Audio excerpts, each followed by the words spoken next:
दर्शक बंधु आज आपणक पाई पुणी गोटे नूतन कविता नहीं आसी आशा आपणक मन को निश्चित रूपे छुई पारिब एतिकी कामना करी आज मो कविताटी गाउची साहित्य ओ कोणार्क। साहित्य ओ कोणार्क। कोटि हृदयर मौड़ मणिजे राजा नरसिंह देव आदेशे कोणार्क गढ़ी शिल्पी कूल आनी देले गौरव। 1200 बढ़ई विशु महारणा साथीरे नेई आसिले निहाण मुनरे प्रस्तर गात्ररे कला भास्कर्य खाणिले। नर्तक नर्तकी घोड़ा हाथी सिंह आंकी देले केते केते दुनिया देखिकी चकित होइला ओडिशार टेक रखिले एते। कला ओ स्थापत्य जामितिक सूत्र एकाठी मिलित होई विश्व को देले नुआ उपहार विख्यात होइला ओडिशा भूई। श्रीकृष्ण पुत्र सांब युवराज सूर्य उपासना कला सापु मुक्त होई रोग व्याधि तार सबुत उभेई गला। ओडिशा राइजे अर्क क्षेत्र रूपे जगते हेला विख्यात सूर्य नारायण पूजा पाउथिले पुराण रे हेले ख्यात।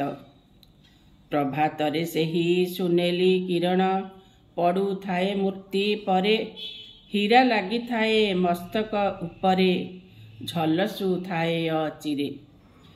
काश्यप ऋषिंक चंद्रभागा बोली सुकुमारी कन्या थिला सूर्य देव दिने आकृष्ट होइले डरी जाई कन्या सागरे प्राण झासिला। ऋषि अभिशापे भांगिला मंदिर किंबदंती कुहे आजी कोटि ओडियांक स्वप्न भांगीगला ऐतिहर कीर्ति राजी। केते जे कहानी तैयारी होईची एही कोणार्क पाई नर्तकीर छंद शिल्पीर मुहाण रहिची अमर होई। आम कला आम साहित्य संस्कृति बांटे एही कोणार्क विश्व दरबारे प्रसिद्धि लभिची रखिची ओडिशा जातिर टेक। कोणार्क चारु कला देखिबाकू विश्ववासी छुटी आसंती एठाकू निहाण मुनर भास्कर्य को देखी धन्य धन्य बोली कहंती शिल्पींकी। आम ऐतिह्य को साइती रखिबा करिबानी हेय ज्ञान धर्म पद दिने मुंडी मारिथिला रखिबाकू शिल्पी कूलर मान।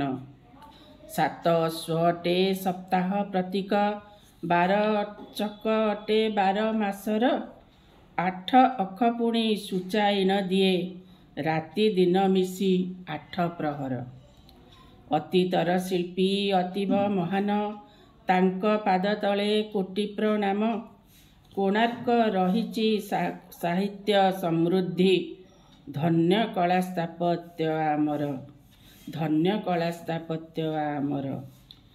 कोटि ओडियार कल्पना रे भरी रहिची सेही कोणार्क सूर्य मंदिर गात्र रे।